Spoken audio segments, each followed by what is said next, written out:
And then talking about like your lifestyle now in Taiwan, you said that when you were first there, going to school or something like that, it was kind of hard to integrate into the society. Like there was some limitations on what you could do. And where are you at now? Is it different for you now after being there for so long? It's definitely a difference for sure, but I would still argue that it's very, very hard to be integrated unless you have like a local like partner or like very good like local friends that maybe if you have like an office job or like you start to meet up with like local Taiwanese people, you definitely have the path and you have the option, but it's still like very split. Like if you're a foreigner in the company and you're working like in an international company with a lot of other foreigners, they most likely would have like a foreign team and maybe like one or two Taiwanese people in that team. But for example, like a lot of my friends who are not English teachers, they were working like sales or like marketing. And it would be like an international team within a local company. So you wouldn't really be like that integrated that way. And when we have like these company parties, like the end of the year party, which is like a big thing here in Taiwan, we call like the Weiya.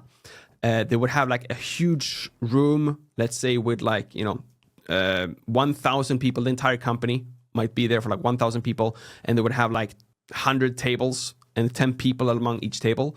The foreigners would always be like on one table together. And then like the rest of the Taiwanese people will be there. And you will always be like a foreigner if you're in Taiwan, just because of this, and people will see you right away and they will assume that you don't speak Mandarin, especially like in Taipei. If you go out in the middle of nowhere, they will actually assume that you speak Mandarin because first of all, they don't speak English, so they just hope that you speak Mandarin. But then it's also like if you've been in Taiwan long enough to find these like super random places, you know at least how to get around with Mandarin. And then they would also assume that it's like your first week in Taiwan and that you don't know anything, which after 14 years can be pretty annoying because you have like that sentence is like my name is Lukas. I've been here for like 14 years. Wow, your Chinese is really, really good. Oh, thank you so much. It's like the exact same like sentences and phrases every single time you meet someone. But I mean, it's all from like a goodness of the heart. They don't treat you as a foreigner like, oh, you're not one of us. Like we're going to treat you differently. They treat you differently because they want to welcome you to Taiwan.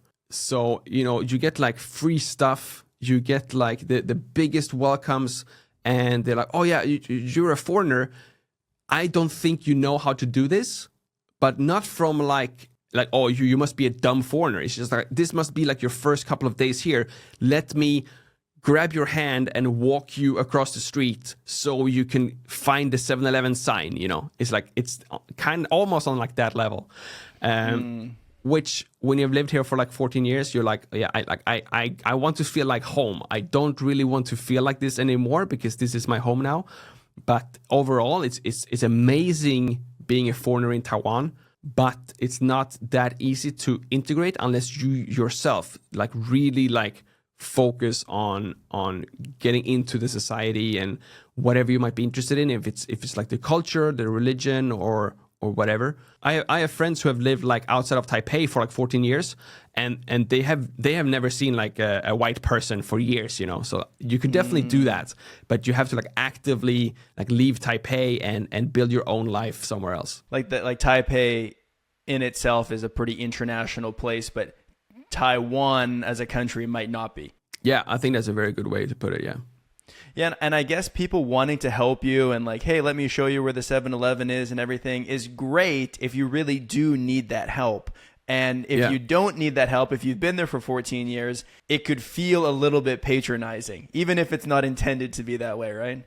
Yeah, exactly. But it's also like a double-edged sword because I also don't think that maybe I wouldn't have been here this whole time unless they would have been like super friendly, like showing me around, helping me explain everything like this, because in the beginning, when you don't speak a word of Mandarin, like you need this in order to like to do the things as a local and to like to find everything, like because you go to like a local market and they just have like fruits. It could be like 50 like balls of fruit and you have no idea of how much it costs. You don't even know if they buy it if you pay per item or per kilo or whatever. So you need this kind of like interaction to really understand.